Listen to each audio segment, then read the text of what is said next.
everyone! Kamusta kayong lahat? So, 2026 na ngayon. Happy New Year sa inyo. So, ngayon pa ako kapag-vlog. Bisaya na lang ko para diretso pasensya na sa inyo ha. So, karon kuan na ni diri mauday ni diri ang kanang skating diri sa club ni so dool ni sa among accommodation.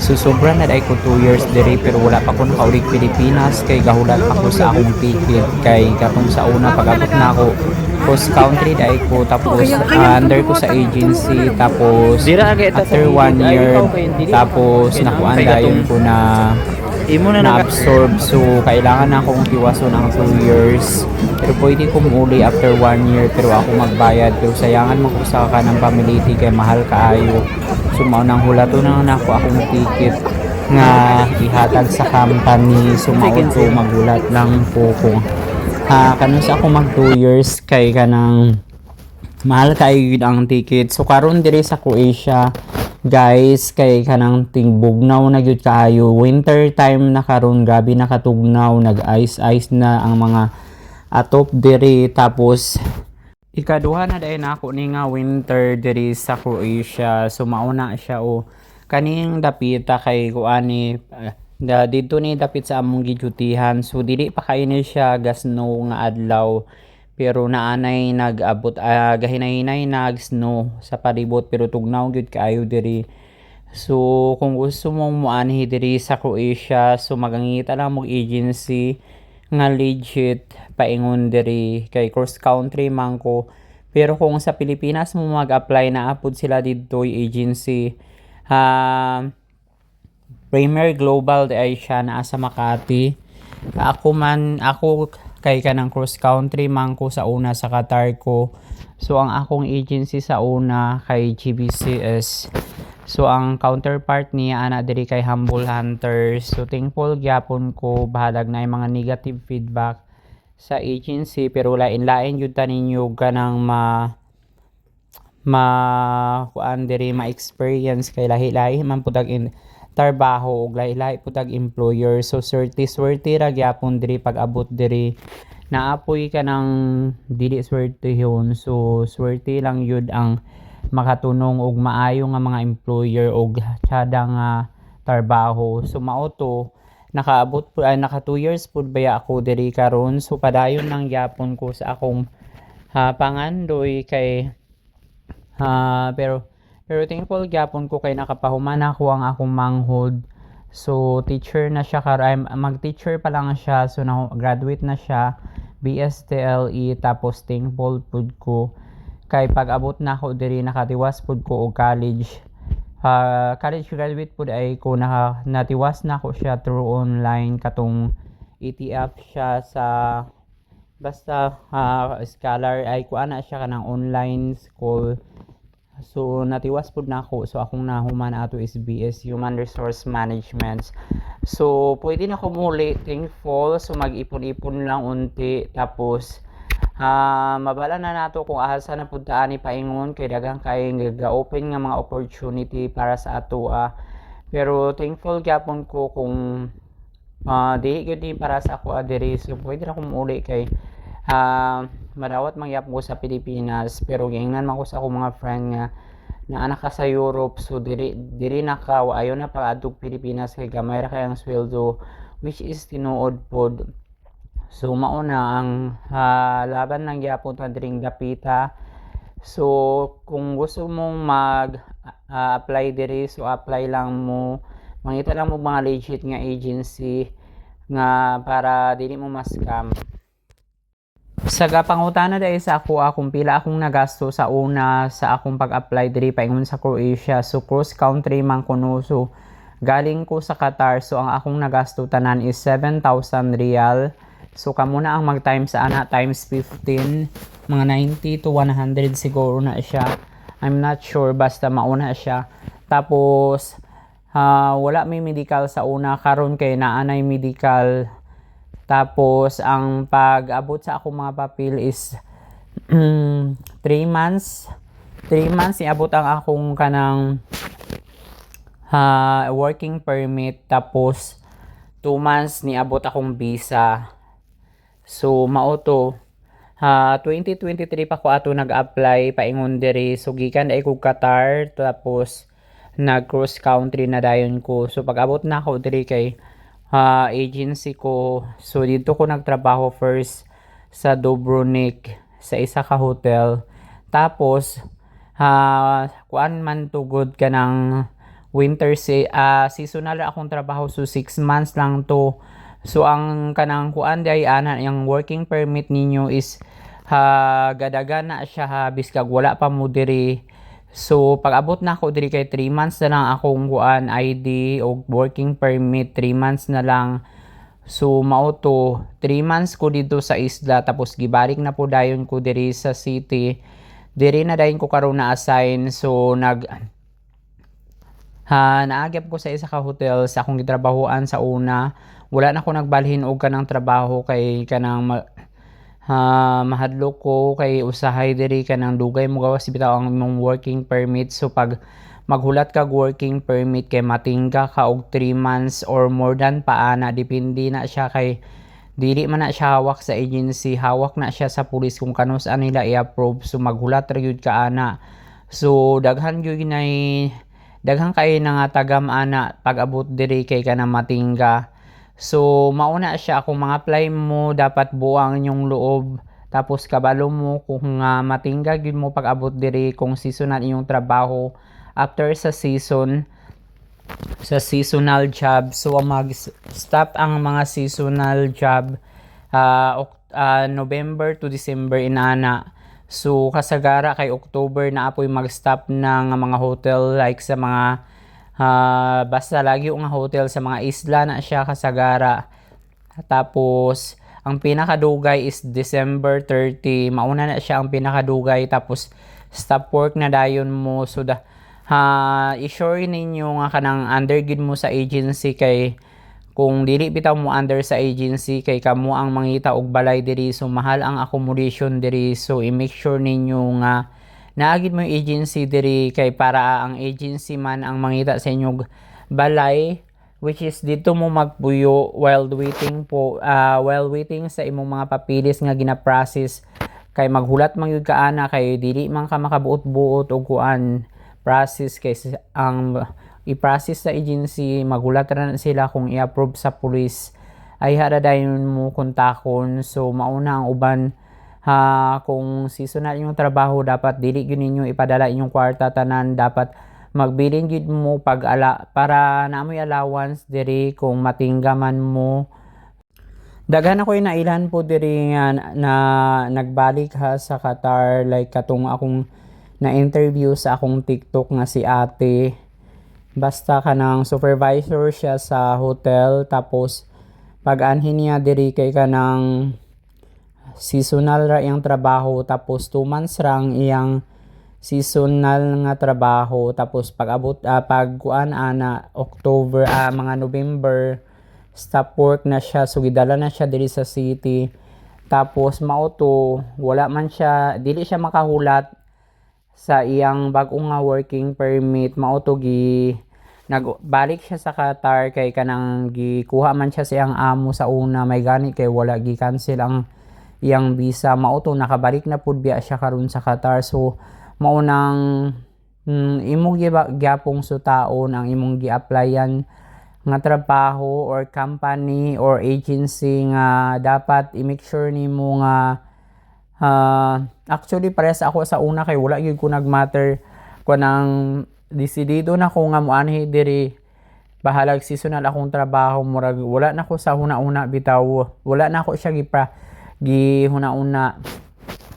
Actually gikuan ko ato sa akong kauban gi-PM nga kanang dili na daw ko magdayon kay kanang seasonal imong trabaho after anang seasonal matingga, which is true.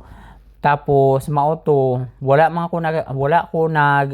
bitaw ko naminaw sa iyaha kay kanang lain-lain biya tag mga employer, tapos lain-lain pud ta ug kuan. So ang tinuod to ang iyang gisorya, pero wala lain-lain man gud tag trabaho, lain-lain pud tag employer. So pag abot na ako diri kay 3 months ako sa isla, tapos gidala dayon ko diri sa city, pero gi-endorse man ko. So maunang depende gyapon sa performance nimo So naganahan ang akong amo dito sa seaside sa akong trabaho, tapos gi-endorse ko diri sa sister hotel.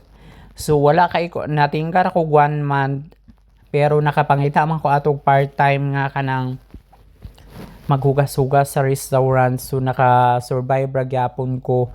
Do na stress ko, pero wala kay nako ginahuna-una kay nakakita man ko part-time.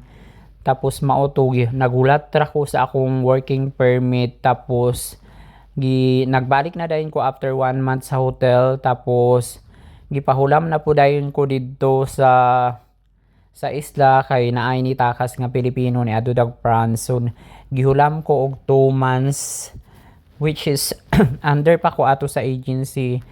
Tapos katong kuan nahuman na ang kuan dito ang trabaho nako sa isla, ni ana ko sa among chef nga kanang nagchat ko nga dili na ko ganahan mag-resign nako kay kanang murag bitaw og dulaan nga ipasapasa bisag sa agency, basta under ka sa agency kay ipasapasa bitaw ka kung naay kinahanglan dito sa kuan, layo kaayo, so dalon ka dito.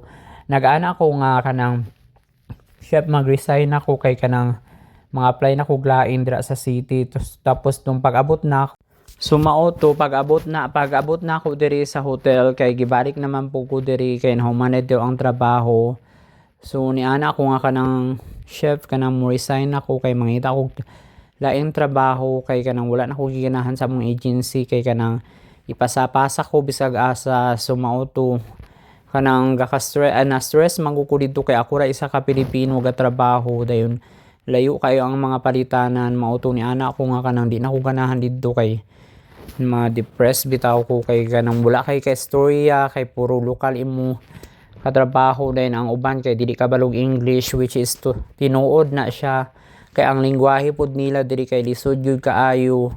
So magpalaban na lang ko usahay og kanang translator, pero kung pag pinaspasay naman gud mong trabaho mahasol na ka kay kanang magsipag translate maunang tanaw nang nako ang ilang trabaho. Mauna akong ginakuan sa una kay kanang tong first na ako nga trabaho kay tigulang akong kauban. Ang mga tigulang diri kay dili kay kabalog English.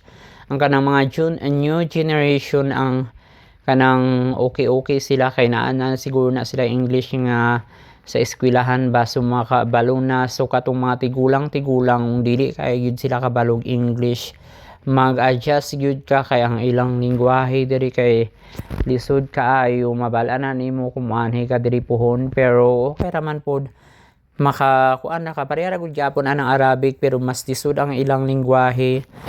So mauna karon to after 1 year ato kay nakuha na murag gipalit ko sa agency, tapos gikuha ko sa hotel. So na mauna ang tawag anang direct hire or local hire. So na hire ko after 1 year, gikuha ako sa hotel, mautang gipalit ko sa agency kay dili man mi ihatag sa agency nga free. So bayaran mi sa hotel na sila murag kuan nga kanang bayaran mi para mawala na mi sa agency. Mauto after 1 year kay na local hard man ko, na direct hard ko. So pasalamat gyud ko kay ang among company dako pod biya diri sa Croatia, dayon ilado pod dayon na ang akong giganahan kay after 2 years na ako'y plane ticket back and forth, tapos free na among balay, tapos free food ang among pagkaon kung mag-duty. Tapos mauto karon padayon ng gyapon. So na 2023 ay ko diri nag-abot. So 2026 na karon, di ba? So mag 3 years na ko ni karon nga tuig. So mauna laban ng gyud ta diring dapita biskag layo. So tugnaw na gyud kaayo diri karon, grabe ka tugnaw. So sa una kay pangarap na ako sa una nga kanang mag snow, pero karon kay kanang kung taga-adlaw bitaw nga mag-snow na kay kanang murag disaster na kaayo kay kanang struggle kay para sa imuha kay daghang kay pangsuoton nga mga jacket, basta magdubli-dubli, magkurog-kurog yun ka dayon. Pag dili ka anad kay maghilantan ka. Sumaunang wala na ko'y gawas-gawas karon sa balay. Magawas ra ko kung mag-duty, pero kung ganahan ko kung kanang tag-init kay biskag mag short ra ka makaadto ka sa kanang grocery, pero karon kay bugnaw kaayo biskag naara ka moadto ra ka sa duol, kailangan nimo mag jacket kay bugnaw gyud kaayo. Tan-awa ra gud ng ice diri na kuan puno kaay diri dayon kanang kung mag snow man gud perminti kay kanang digyas kaayo ang dalan, so maglisod ka kay more on lakad man diri sa Europe. Dili ang Europe kay kanang diri sa Croatia kay ang ilang transportation either bus man diri og train raman or tram ang tawag, so mauna na diri. Pero dili man siya door to door kay lagyo man diri ang mga lakon sa imong mga gitrabahuan, so mauna maanad pud ka diri lakaw-lakaw. Thankful pud gyapon ko sa Ginoo kay wala gyud ko niya gipasagdaan sa akong pag-abot diri hangtod karon, kay kanang okay pud baya ang akong sit up sa akong bahalag kapoy ang trabaho, although lahi gyud ang trabaho kung naa ka didto sa kanang Middle East og diri, kay kanang pag maabot ka diri ma-all around gyud ang imong trabaho. So mao to pag-abot gay nako diri sa una kay kanang lahi ra bi akong trabaho sa una ug karon kay akong trabaho sa una kay cashier, tapos mag-take order ako, magpindot-pindot, magdawat og kwarta, tapos i-pack ra nimo ang mga kuan mga order. Karon kay lahi na maghugas, pero katong first month lang na ako murag nag self pity, tapos kay kanang basta lain na gyud diri ang trabaho, kanang bawat sentimo or euro diri kay worth it gyud ang trabaho. Lain po diri kay ang mga manager kay maglihok gyud, dili pareha sa kanang Middle East nga magmandar-mandar diri kay lihok tanan. So mao pud na akong ganahan diri kay dili kay stress bitaw ang sa trabaho, kay wala ka isa na diri kanang baladiya, wala kay ka-check talagsa ra ang mo check nga kanang sa city health diri, mag-check ra sa mga once a year lang ata, or basta dili na ka pareha sa Middle East nga kanang halos taga-adlaw or weekly na yung mga ga-check mga baladiya, area supervisor, mga basta tanan-tanan mga amo mga adto dito sa imong gitrabahoan. So mao po na akong gihawaan dito kay kanang stress kaayo, tapos gamay ra pod og sweldo. So mao to pag abot na ako diri kay na okay pod bi akong sweldo, tapos nakaipon-ipon po ko gamay. So kung gusto ninyo dapat 100% na sure na mo nga moanhi mo diri sa Croatia, tapos mao lang good luck og kita-kita na lang ta diri pohon, kay naara man ko sa pinaka city kung moanhi mo. So kung naamoy mga pangutana pwede lang mo mag-comment kay ako ra mong replyan pohon. So karon kay busy pud kaayo ta kay daghang kay pangbuhat nga mga drama diri sa kinabuhi, pero replyan ta mo pohon.